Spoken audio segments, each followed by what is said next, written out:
ஒரு தாய் தன்னுடைய உயிர் போகுதுன்னு தெரிஞ்சு கூட எப்படியாச்சும் என் மகனை மட்டும்னாச்சும் காப்பாத்திரணும் அப்படின்னு சொல்லிட்டு போராடி இருக்காங்க. அவங்களுக்கு கடைசியில என்ன நடந்துச்சுன்னா, மத்திய பிரதேசத்துல இருக்க ஜபால்பூர் பார்கி டேம்ல ஏப்ரல் 30ஆம் தேதி அந்த டேம்ல இருந்து ஒரு குரூஸ் கப்பல் கிளம்பி இருக்கு. அந்த கப்பல் போயிட்டு இருக்கும் போதே நடுவுலயே ஒரு சூறாவளி புயல் வந்திருக்கு. அந்த புயல் வந்தவனே அந்த புயலை தாங்க முடியாம அந்த கப்பல் முழுக தொடங்கி இருக்கு. அந்த கப்பல்ல இருந்த பேசஞ்சர்ஸுக்கு யாருக்குமே சேஃப்டி ஜாக்கெட் கொடுக்காம தான் இருந்திருக்கானுங்க. கப்பல் முழுகுதுன்னு தெரிஞ்சவனே தான் சேஃப்டி ஜாக்கெட்ஸ கொடுத்திருக்கானுங்க. அதுக்கப்புறம் கப்பலும் முழுகி இருக்கு. மீட்பு பணியினர்கள்லாம் வந்திருக்காங்க.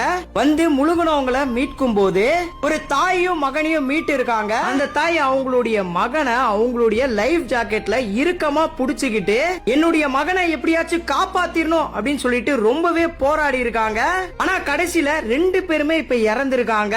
மீட்பு பணியினர் அவங்களுடைய பிடிய பிரிக்க முடியாத அளவுக்கு அவங்க குழந்தைய கட்டி அணைச்சிருக்காங்க. இவங்க கூட வந்த இவங்களுடைய ஹஸ்பண்டையும் இவங்களுடைய பெண் குழந்தையும் மீட்பு பணியினர் உயிரோட காப்பாத்திருக்காங்க.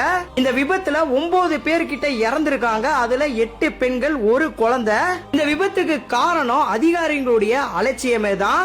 ஏன்னா வானிலை இப்படி இருந்தும் அந்த போட்டை போக விட்டுருக்காங்க.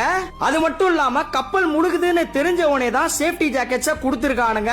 இவனுங்களுடைய அலட்சியத்தினால 9 உயிர்கள் போயிருக்கு. இன்னமும் நிறைய பேரை மீட்பு பணியில மீட்டுட்டு இருக்காங்க. நீங்க இத பத்தி என்ன நினைக்கிறீங்கன்றத கமெண்ட்ஸ்ல சொல்லுங்க. இந்த வீடியோவை முடிஞ்ச அளவுக்கு நிறைய பேருக்கு ஷேர் பண்ணி விடுங்க.